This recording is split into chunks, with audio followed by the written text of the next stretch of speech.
आदरणीय नीरजा जी और अन्य सभी बंधुओं, इसकी अब हमारे इस प्रोग्राम में अभी काफी टीचर्स और शोध छात्र ज्वाइन हो गए हैं, तो हम शुरू करेंगे।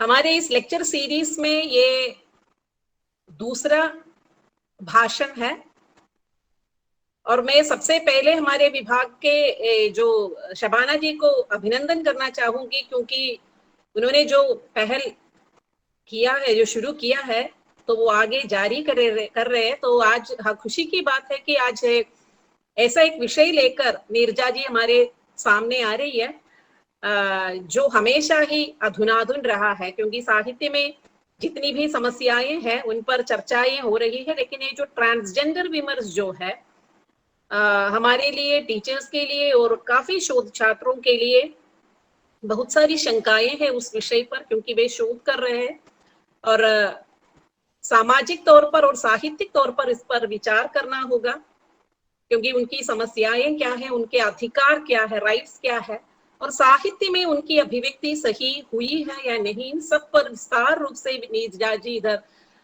चर्चा करेंगे, हमारे सामने रखेंगे उनके विचार।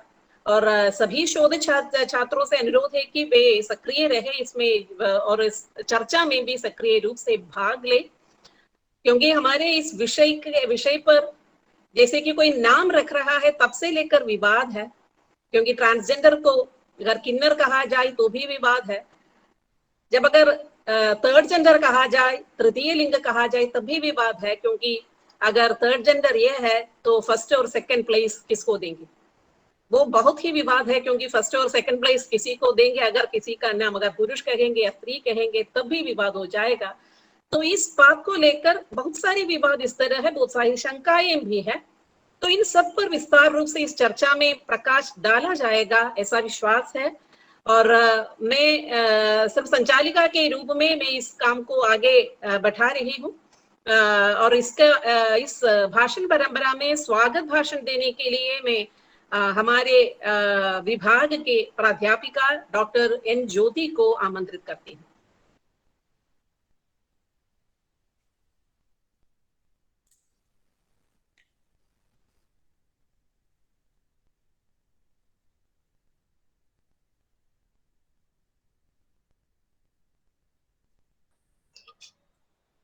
आवाज आ रही है क्या?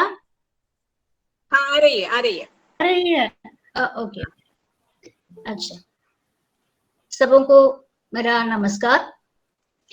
जैसे कि सुमा जी ने बताया, आज हमारा ये लेक्चर का दूसरा दिन है और ये तो हमारा सौभाग्य ही है कि हमें नीरजा जी जैसे एक महान व्यक्तित्व को भाषण के लिए मिला।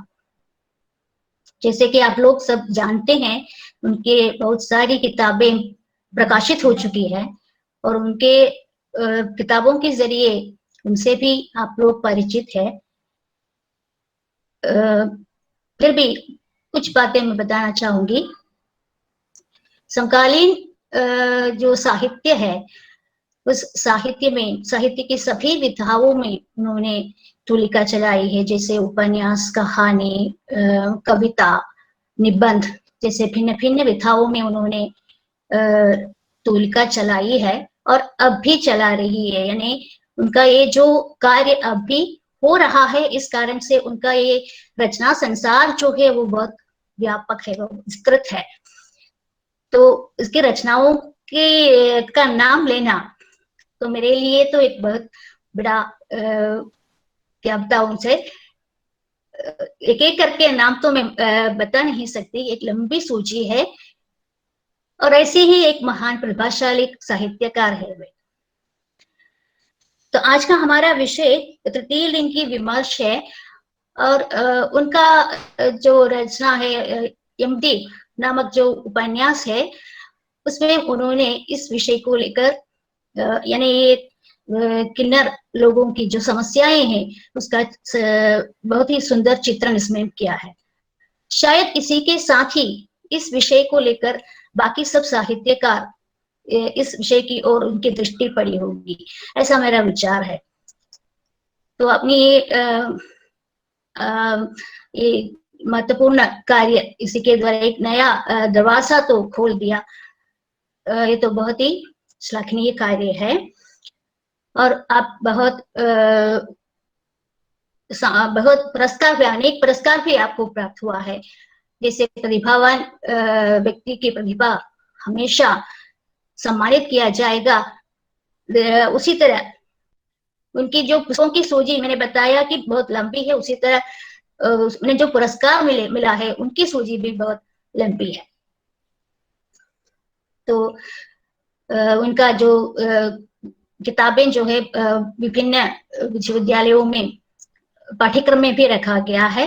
और जैसे कि सुमा जी ने बताया, उनकी रचनाओं को लेकर कई शोध कार्य भी अब चल रहा है। तो आप सब उनके बातें सुनने के लिए उत्सुक रहेंगे तो मैं जानती हूँ। मैं ज्यादा बोलना नहीं चाहूंगी। मैडम, आपको हमारे विभाग की तरफ से मैं आपका हार्दिक स्वागत करती हूँ। और साथ साथ इस व्याख्यान में भाग लेने के लिए जिन लोगों ने जो लोग यहाँ पर उपस्थित हुए हैं, मैं उन सभी का हार्दिक स्वागत करती हुई विदा लेती हूँ।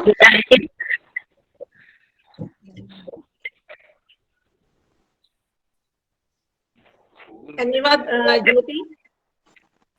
आगे इस भाषण परंपरा के अध्यक्ष पद संभालने के लिए मैं हमारे विभाग अध्यक्ष बिंदु जी को आमंत्रित करती हूँ।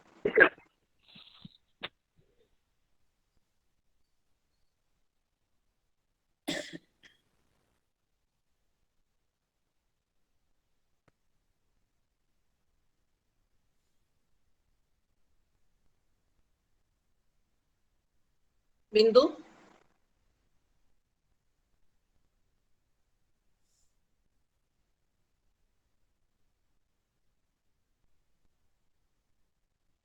शबाना बिंदु नहीं है क्या उधर? बिंदु टीचर है इसमें, लेकिन इसमें है, क्या लेकिन बात है पता नहीं चल रहा है। जरा फोन करके देखो, नहीं तो हम भाषण परंपरा की और नीरजा माधव को बुलाएंगे। अगर उनके ठीक है, कनेक्शन में कोई गड़बड़ी है तो जरा फोन करके देखो।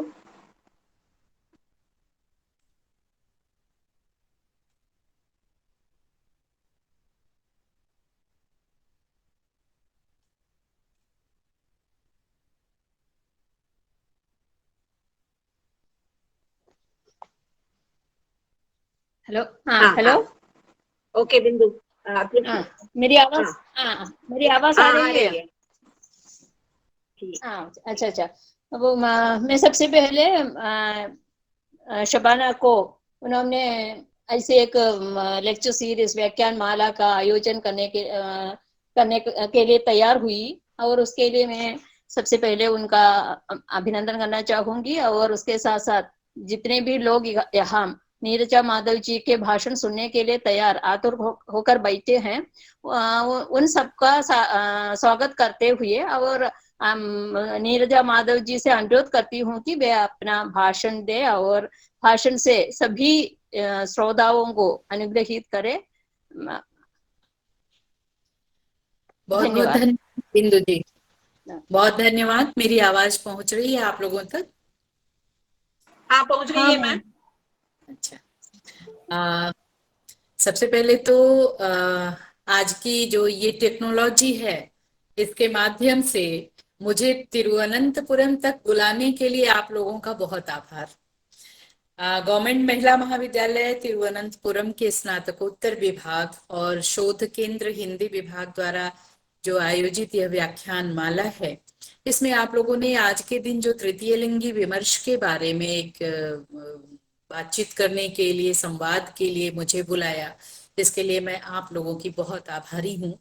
और बहुत आदर के साथ मैं प्राचार्य डॉक्टर अरविंद कृष्णन, डॉक्टर बिंदु वेलसार विभागाध्यक्ष, और जो इस कार्यक्रम की संयोजिका है डॉक्टर शबाना हबीब, सुमा जी और ज्योति जी, इसके साथ ही तमाम हमारे जो छात्र छात्राएं या आचार्यगण इसके साथ जुड़े हुए हैं इस कार्यक्रम के साथ, उन सभी लोगों को मैं बहुत हृदय से आदर के साथ, प्यार के साथ संबोधित कर रही हूँ कि इस पेंडेमिक की स्थिति में, इस कोरोना संकट काल में भी एक विमर्श लेकर हम सब लोग एकत्र हुए हैं। और हमें लगता है कि संकट कोई भी हो, कहीं ना कहीं कुछ सीख दे जाता है, कहीं कुछ नई बात हमारे भीतर पैदा कर जाता है। और इस कोरोना संकट काल में ये हमारे लिए बहुत सीख वाली बात रही, या एक गवाक्ष खुलने जैसा रहा कि हम सब लोग दूर दराज प्रांतों के लोगों से जुड़ पाए या विदेशों से जुड़ पाए, जो आमतौर से सेमिनार आयोजित करने पर, आमने सामने बैठने पर वो बात अलग है कि उसमें कुछ दूसरे लाभ होते हैं, लेकिन वेबिनार के लाभ ये रहे कि हम लोग तमाम लोगों से एक साथ जुड़ पाए। लेकिन कहीं ना कहीं थोड़ा सा मन विचलित होता है जब बहुत सारे चेहरे जुड़े हों आपके साथ, आपको सुन रहे हों, लेकिन आप उनको देख ना पा रहे हों। तो ये जो एक बेचैनी है, उस बेचैनी को लिए हुए मैं अपनी बात आप लोगों के सामने रख रही हूँ। हमें उम्मीद है कि तकनीकी कोई गड़बड़ी नहीं होगी, तो आप हमारी बात को पूरी तरह से सुन पाएंगे। सबसे पहले बहुत धन्यवाद आप लोगों को। शबाना हबीब जी ने संभवतः मेरे उपन्यास यमदीप का अनुवाद भी बहुत पहले ही हमको उन्होंने सूचित किया था कि वो कर रही हैं अनुवाद, और उम्मीद है कि वो अनुवाद पूरा हो गया होगा और उनके माध्यम से आप लोगों को यमदीप की कहानी भी पता चल गई होगी। अभी सुमा जी कह रही थी कि तमाम विवाद हैं उसके नाम को ही लेकर, किन्नर कहा जाए तो विवाद है, थर्ड जेंडर कहा जाए तो, ट्रांसजेंडर कहा जाए तो। बिल्कुल सही कहा सुमा जी ने कि बड़े विवाद इस विमर्श के साथ, जैसे उन लोगों का जो जन्म होता है थर्ड जेंडर, या जिनको हम हिजड़ा समुदाय कहते हैं, तृतीया प्रकृति कहते हैं, तो उन लोगों का जैसे जन्म बड़ा विवादित सा होता है या बहुत अभिशप्त होता है, कुछ ऐसा ही उनके विमर्श के साथ भी हो रहा है। ये दुखद। पहले तो स्पष्ट कर दें कि ये जो स्त्री और पुरुष होते हैं, केवल स्त्री पुरुष के नाम पर ये लिंग निर्धारण नहीं है, बल्कि उनकी जो प्रकृति होती है, उनका जो स्वभाव होता है, उसके आधार पर स्त्री की जो संरचना है उसको स्त्रीलिंग में कहा गया, स्त्री कहा गया, और पुरुष की जो संरचना है उसको पुल्लिंग या पुरुष के रूप में व्यवहृत किया गया। और इन दोनों से, स्त्री पुरुष से जो इतर है, अलग है, यानी तीसरा, एक पहला आप स्त्री को भी रख सकती हैं, पहला आप पुरुष को भी रख सकती हैं, यानी दो जो है बहुत कॉमन, सामान्य, प्राकृतिक रूप से स्त्री और पुरुष हमारे धरती पर दिखाई देते हैं, इसलिए उनको फर्स्ट एंड सेकंड कर दिया गया। ये नहीं कहा गया कि स्त्री सेकंड है, लेकिन सेकंड कर दिया गया कि पहले पुरुष, फिर स्त्री, फिर थर्ड जेंडर, लेकिन उसमें कोई कमतर नहीं है, स्त्री पुरुष में कोई कमतर नहीं है। आप जब भारतीय मनीषा देखेंगी तो वहां स्त्री पुरुष का जो उद्भव है वो बहुत सह अस्तित्व के साथ है, समकक्ष है। यानी जो परब्रह्म है, पहले कुछ नहीं था, शून्य था, परब्रह्म के मन में एक भाव उत्पन्न हुआ, एको हम बहुश्याम, मैं एक हूं बहुत हो जाऊं। और जब उसके मन का ये भाव उत्पन्न हुआ तो वह एक से दो हुआ, वाम भाग से स्त्री पैदा हुई और दक्षिण भाग से पुरुष, यानी स्त्री और पुरुष किसी बहुत विराट उद्देश्य के निमित्त परब्रह्म के अस्तित्व से ही दो भागों में विभक्त हुए, यानी ना स्त्री पुरुष से कमतर है और ना ही पुरुष स्त्री से कमतर है। अब हमारे पास ये जो तृतीय प्रकृति समुदाय है, या जो थर्ड जेंडर है, एक तीसरा वर्ग भी है, जो बड़ा रेयर तो होता है, दुर्लभ है, लेकिन है, धरती पर उसका अस्तित्व है।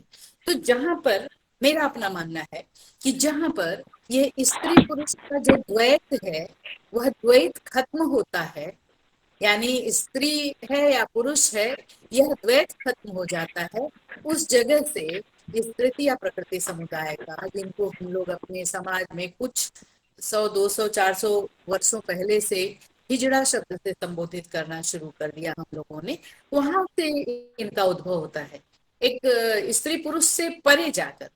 तो हमें लगता है कि जब संस्कृत, जो हमारा प्राचीन वाङ्मय का आधार है, उसकी जो भाषा है, उस भाषा में, संस्कृत भाषा में, इनके लिए, थर्ड जेंडर के लिए या हिजड़ा समुदाय के लिए तृतीय प्रकृति समुदाय तृतीया प्रकृति इन्हें कहा गया है। यानी स्त्री की एक प्रकृति, पुरुष की प्रकृति, और फिर तृतीया प्रकृति यानी तीसरे तरह की जो प्रकृति है इस समाज में, इस संसार में, वो तृतीया प्रकृति समुदाय। तो तृतीया प्रकृति इनके लिए बिल्कुल संस्कृत शब्द है। संस्कृत में ही इनके लिए क्लीव भी कहा गया है। और जब आप शब्दकोश में जाएंगे तो शब्दकोश में भी जब आप किन्नर शब्द खोजेंगे तो किन्नर का अर्थ कदापि थर्ड जेंडर नहीं है, तृतीया प्रकृति नहीं है। किन्नर का अर्थ है देव योनि की एक जाति। और जो हिमाचल के आसपास या पहाड़ पे, हिमालय पर रहती है, और वो सांस्कृतिक रूप से बहुत समृद्ध जाति मानी जाती है। उसकी स्त्री को किन्नरी कहते हैं। हम लोग भी साहित्य में पढ़ते हैं यक्ष, गंधर्व, किन्नर। तो किन्नर एक प्रकार की जाति है, बहुत श्रेष्ठ जाति है। जाति का मतलब जातियां श्रेष्ठ हैं इस अर्थ में नहीं, बल्कि समृद्ध है शारीरिक सौंदर्य में, संगीत में, कला में, वो बहुत समृद्ध। तो उनको हम किन्नर या थर्ड जेंडर के रूप में नहीं कह सकते हैं। ये एकदम ध्रुव सत्य है। और ये एक साहित्यिक भूल आप कह सकते हैं कि विमर्श को आगे बढ़ाने के नाम पर हम लोगों ने एक साहित्यिक भूल की है कि उनके विमर्श को हम लोगों ने किन्नर विमर्श कर दिया। किन्नर शब्द कहीं भी उनका द्योतक नहीं है। आप सारे शब्दकोश में ढूंढ डालिएगा, किन्नर शब्द उनके लिए नहीं प्रयुक्त हुआ है। किन्नरी उनकी स्त्री जाति को कहते हैं। किन्नरी का एक अर्थ शब्दकोश में सारंगी जो वाद्य यंत्र होता है वह भी लिखा हुआ है। हाँ, अगर आप हिजड़ा ढूंढेंगे शब्दकोशों में, हिंदी शब्दकोश में, छात्र अवश्य ध्यान से सुने, क्योंकि आगे आने वाले समय में उन्हें ये सारे तर्क के साथ बातें प्रस्तुत करनी है। उन्हें ये ध्यान देना है। हेलो हेलो, आवाज आ रही है? आ रही है मैम। जी, बोलते रहिए। बीच में कुछ कोई बोल रहा था तो मुझे लगा कि नहीं आ रही है। तो बातों की श्रृंखला टूट गई। तो जो शब्दकोश में जो छात्र हैं, छात्र बहुत ध्यान से सुने, हमारे अध्यापक गण भी सुने। वो तो खैर ज्ञानी हैं, वो लोग विदुषी और विद्वान हैं, तो वो लोग जानते होंगे। लेकिन बच्चों को, नई पीढ़ी को जानना बहुत जरूरी है कि शब्दकोश में जब आप हिजड़ा शब्द ढूंढते हैं तो उसका एक अर्थ दिया हुआ है कि हिजड़ा वह होता है जिसमें स्त्री और पुरुष दोनों के गुण पाए जाते हैं। और उसका दूसरा अर्थ दिया हुआ है नपुंसक। और एक शब्द हिजड़ा के बहुत आसपास का मुझे मिला, आप लोग भी देखेंगे, हिजरत। हिजरत शब्द का अर्थ होता है कि संकट के समय अपनी जन्मभूमि छोड़ देने वाला। और हिज्र का अर्थ होता है वियोग। हिजड़ा, हिजरत, हिज्र। तो हिजरत और हिज्र को देखने से लगा कि हिजड़ा शब्द इनके लिए बिल्कुल एप्रोप्रिएट है। हम अभी नामों पर आएंगे कि क्योंकि हिजरत यानी संकट, जब इनके ऊपर संकट आता है, जब ये सामाजिक रूप से अस्वीकृत हो उठते हैं, परिवार भी इनकी उपेक्षा करने लगता है, तो ये अभिशप्त होते हैं अपनी जन्मभूमि छोड़कर, अपनी मातृभूमि, अपने माँ का घर छोड़ के, अपने परिवार का घर छोड़ के उस गुमनाम बस्ती में चले जाने के लिए। तो हिजरत शब्द इनके लिए बहुत सही शब्द है, जिससे कि हमें लगता है कि हिजड़ा शब्द उसके आसपास है। ऐसे ही हिजर यानी वियोग, अपने परिवार से वियोग इनकी नियति होती है। ये अभिशप्त होते हैं। अभी तक फिलहाल हमें लगता है कि इधर 100-200 वर्षों में इनकी सामाजिक अस्वीकार्यता कुछ ज्यादा ही हमें दिखाई दी है। उसके पहले के साहित्य में हम देखेंगे तो इनका सैन्य जैसे महत्वपूर्ण पदों पर भी बहुत नियुक्तियां होती थी ये, क्योंकि शारीरिक बल में किसी से कमजोर नहीं होते हैं। और केवल एक इनके साथ अभिशाप लगा होता है, ये संतानोत्पत्ति करने में अक्षम होते हैं। एक प्राकृतिक क्रूर मजाक उनके साथ हुआ होता है, जिसके कारण वो इस सुख से वंचित होते हैं। अन्यथा उनके अंदर सारे वो गुण हैं, बल्कि और श्रेष्ठ गुण हैं स्त्री पुरुषों से, कि वो सशक्त होते हैं, वो ईमानदार होते हैं, उनके भीतर भ्रष्टाचार नहीं होता है। तो इस तरह से हमने शब्दकोश में पाया कि किन्नर शब्द उनके लिए कहीं व्यवहारित नहीं होता। और भी कुछ प्रमाण हम आपको देना चाहेंगे। हम लोगों ने, आप लोग अभी मुझे ये बहुत आप लोगों की प्रशंसा करनी थी कि तिरुवनंतपुरम में आप लोग जितनी अच्छी हिंदी बोल रहे हैं। एक शब्द ज्योति जी ने प्रयोग किया, श्लाघनीय। तो मुझे बहुत अच्छा लगा कि ये शब्द जो हिंदी बेल्ट है, जो हिंदी बोलने वाले क्षेत्र हैं, वहां पर भी लोग नहीं बोल पाते हैं। जिनकी मातृभाषा हिंदी या भोजपुरी या अवधी जो उसे लगी हुई बोलियां हैं, वो लोग भी नहीं बोल पाते। तो आप लोगों को बहुत बधाई कि आप लोग हिंदी के इतने अच्छे अच्छे शब्दों का प्रयोग करते हैं, जो हमारे संस्कृत से निकले हुए शब्द। तो ये अच्छा लगा मुझे। तो जब आप लोगों ने पढ़ा होगा, एक बचपन में हम लोग कविता पढ़ते थे, यदि होता किन्नर नरेश में राजमहल में रहता, सोने का सिंहासन होता, सिर पर मुकुट चमकता, बंदी जन गुण गाते रहते दरवाजे पर मेरे, निस दिन नौबत बजती रहती संध्या और सवेरे। आप इन पंक्तियों को जब पढ़ते हैं, सुनते हैं, तो क्या आपको लगता है कि ये किसी लैंगिक रूप से विकृत समूह के लिए कविता लिखी गई है? नहीं, ये किसी लैंगिक रूप से विकृत समूह के लिए कविता नहीं लिखी गई है। ये कविता एक विशेष किन्नर जाति के लिए लिखी गई है। यहाँ से भी हम इस किन्नर शब्द को निरस्त करते हैं कि किन्नर शब्द का प्रयोग यदि साहित्यकारों ने किया तो ये एक तरह से शब्द के साथ खिलवाड़ करना हो गया। क्योंकि शब्दों की रक्षा यदि साहित्यकार नहीं करेंगे, शब्द शिल्पी नहीं करेंगे, साहित्य के विद्यार्थी नहीं करेंगे, और हिंदी के जो विद्वान प्रोफेसर्स हैं वो लोग साहित्य की रक्षा और शब्दों की रक्षा नहीं करेंगे, तो फिर तो कोई भी ये कहेगा ना कि हम धान को ज्वार कहेंगे क्योंकि धान कहना अच्छा नहीं लगता, या गेहूं को हम जौ कहेंगे क्योंकि जौ कहना अच्छा नहीं लगता। तो इस तरह से तो फिर एक अराजकता व्याप्त हो जाएगी। एक जो भाषाई हमारी आचार संहिता है, उस आचार संहिता के तहत हम लोग शब्दों का प्रयोग करते हैं, वो शब्द उसके प्रतीक बन गए हैं। तो इसलिए केवल हम शब्दों के साथ खिलवाड़ करके जो तृतीया प्रकृति है या थर्ड जेंडर है, कहीं कहीं ने ट्रांसजेंडर भी कहते हैं, तो जो थर्ड जेंडर है उनकी नियति को, उनके भाग्य को, या उनके जो विसंगतियां हैं जीवन की, विडंबनाएं, उनको हम नहीं बदल सकते।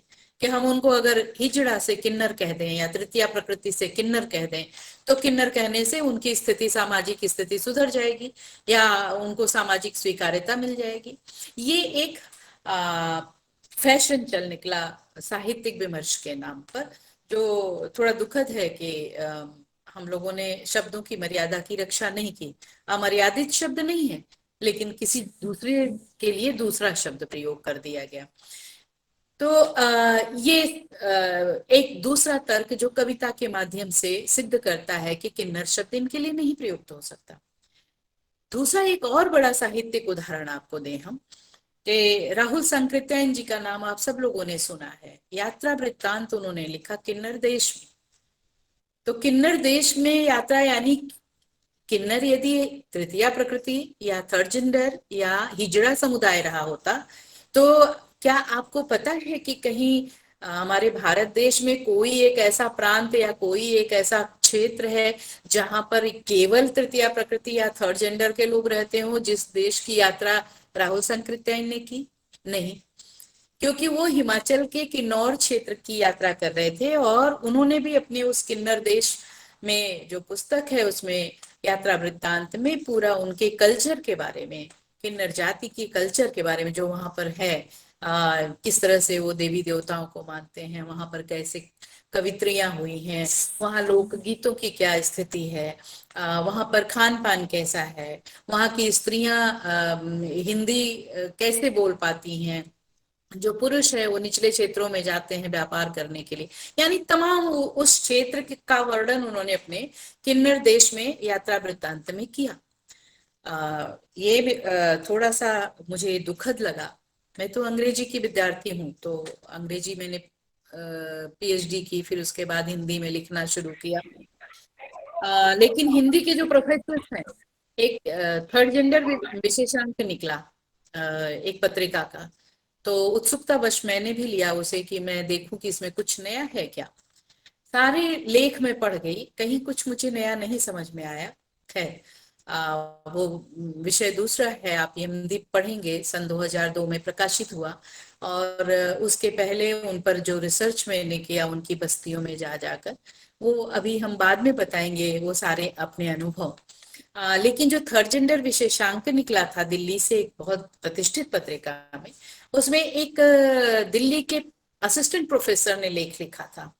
और उस लेख में उन्होंने चर्चा की थी कि इस समय हेलो हेलो, हाँ, उसमें चर्चा की थी उस प्रोफेसर ने कि किन्नरों के जीवन पर बहुत सारे उपन्यास आ गए हैं। नीरजा माधव उपन्यास लिखा, और फला ने लिखा, उन्होंने लिखा, अमुक ने लिखा, और राहुल सांकृत्यायन जी ने भी किन्नर देश में लिखा। मुझे बहुत क्षोभ हुआ कि राहुल सांकृत्यायन जी की इस कृति को इस जगह पर कोट करने का कोई औचित्य नहीं था। यानी हम कभी कभी बिना कुछ पढ़े भी कुछ कुछ लिख दिया करते हैं, या मतलब हमसे तात्पर्य यह है कि कुछ बुद्धिजीवी कि बिना कोई तथ्यों की पड़ताल किए कुछ लिख देते हैं। ऐसे ही एक हरनोट जी हैं, उन्होंने जब मेरी पुस्तक आई किन्नर नहीं हिजड़ा समुदाय, दूसरी पुस्तक आई, क्योंकि यही सारे विवाद हो रहे थे, तो मुझे लगा कि कुछ लोगों ने कहा कि आपको लिखना चाहिए, आपने उनकी बस्तियों में जा जाके रिसर्च किया है। तो मैंने वो पुस्तक लिखी। तो जब वो पुस्तक हरनोट जी ने पढ़ा तो उन्होंने कहा कि मुझे बहुत अच्छा लग रहा है कि कम से कम मेरी बात कोई एक तो समझ रहा है। उन्होंने विरोध किया था किन्नर शब्द के प्रयोग पर, और उनकी कोई एक रचना थी किन्नर नाम से, उसको भी लोगों ने किन्नर समुदाय करते हुए इसी के लिए उन्होंने इंक्लूड कर लिया था। तो उन्होंने बहुत प्रयास करके बताया कि नहीं, ये जो मैंने किन्नर लिखा है वो अलग है।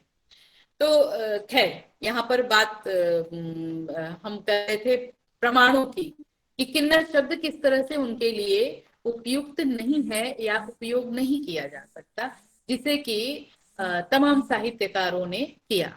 अभी हम देखते हैं कि बहुत सारे आलोचना ग्रंथ किन्नरों पर तैयार हो चुके हैं, किन्नर नाम से ही, किन्नर विमर्श, कुछ कुछ उपन्यास भी आ गए इसी नाम से, और तमाम बातें चल निकली।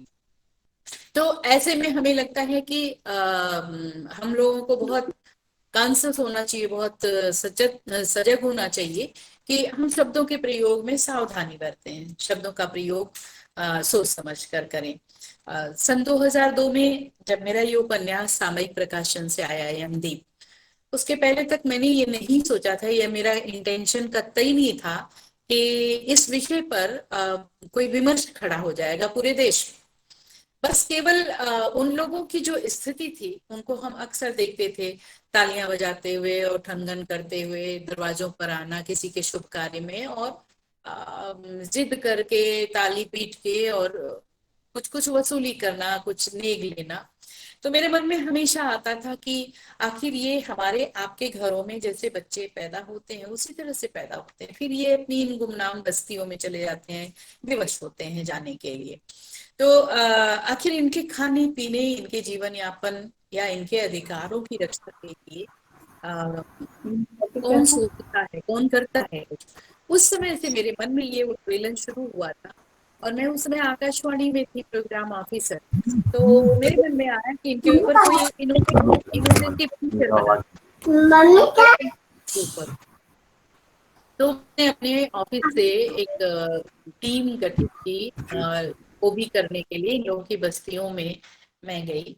तो सबसे पहले एक